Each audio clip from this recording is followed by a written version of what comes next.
In the high-stakes world of modern aerospace engineering, there is a golden rule that every designer follows. Do not get hit. Every billion-dollar stealth fighter, from the F-22 Raptor to the F-35 Lightning II, is built around this single point of failure. If you can see them, you can kill them. Their skin is fragile, their computers are delicate, and their survival depends entirely on staying invisible to radar. Their skin is fragile, and if a single piece of shrapnel enters the engine intake, the mission is over. But there is one aircraft that was designed to take that golden rule and shatter it: the A-10 Thunderbolt II. The A-10 does not care if you see it. It does not care if you track it. It was built with a terrifying engineering philosophy. Assume the plane will be shredded and make sure it finishes the mission anyway.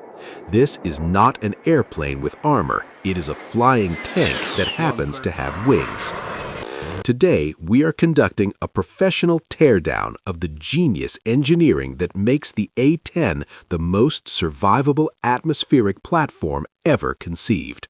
We are moving beyond the hype of the gun to look at the structural redundancies that allowed this machine to lose half a wing, one engine, and its entire tail, and still bring the pilot home. Most enthusiasts know the A-10 is tough, but they do not understand the sheer mechanical audacity of its backup systems. In exactly 60 seconds, I am going to explain the manual reversion system, the mechanical dead man's linkage that allows a pilot to fly this 40,000-pound jet using nothing but steel cables and physical strength. It is a feat of engineering that no stealth jet on the planet can replicate. But to understand the muscle, we first have to look at the shield, the Titanium Bathtub. The foundation of the A-10's survivability is the bathtub.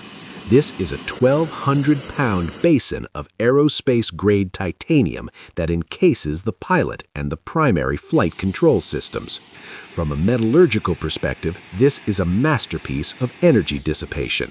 The titanium varies in thickness from 0.5 inches to 1.5 inches. It is not just there to block bullets, it is designed to act as a spall shield.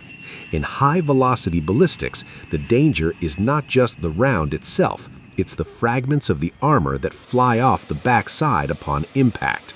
To solve this, the interior of the bathtub is lined with multi-layer nylon.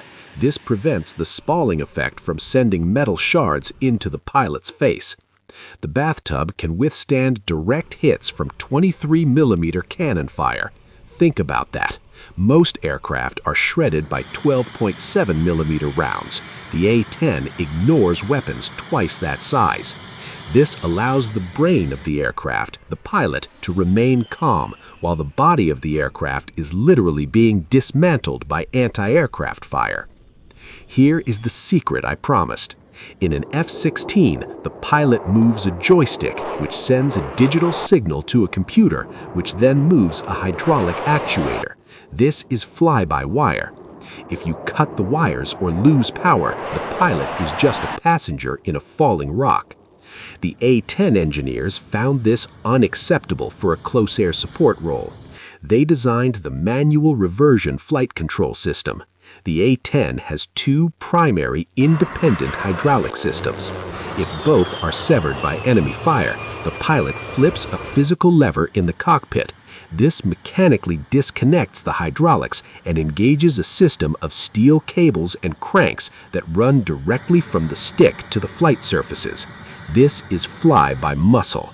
It turns the A-10 into a giant 1940s-style mechanical glider.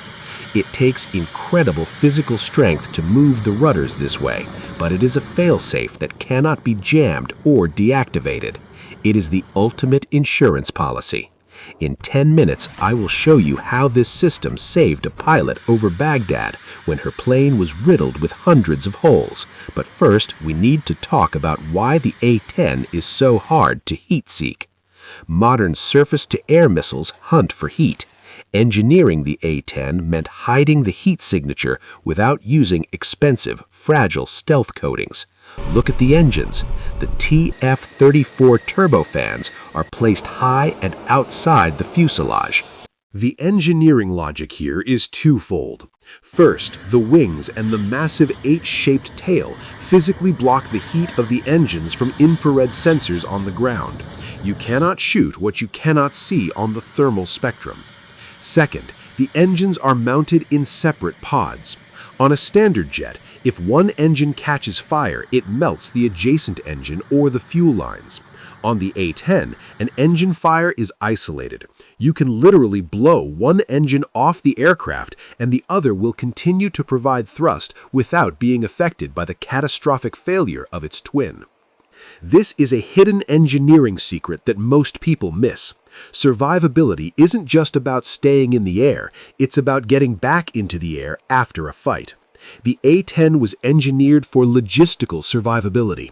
Many of the parts on the A-10 are interchangeable from left to right. The engines, the main landing gear, and even the vertical stabilizers on the tail are identical. You can take a stabilizer from the left side of one broken plane and bolt it onto the right side of another. From an engineering standpoint, this reduces the spare parts requirement by 50%. In a war zone where supply lines are cut, this allows mechanics to cannibalize broken planes to create one working aircraft in record time. It is modular warfare at its finest. But how does the wing stay attached when it looks like a piece of Swiss cheese? The wings of the A-10 are an exercise in redundant load bearing. Most jets have one or two primary spars, the bones of the wing.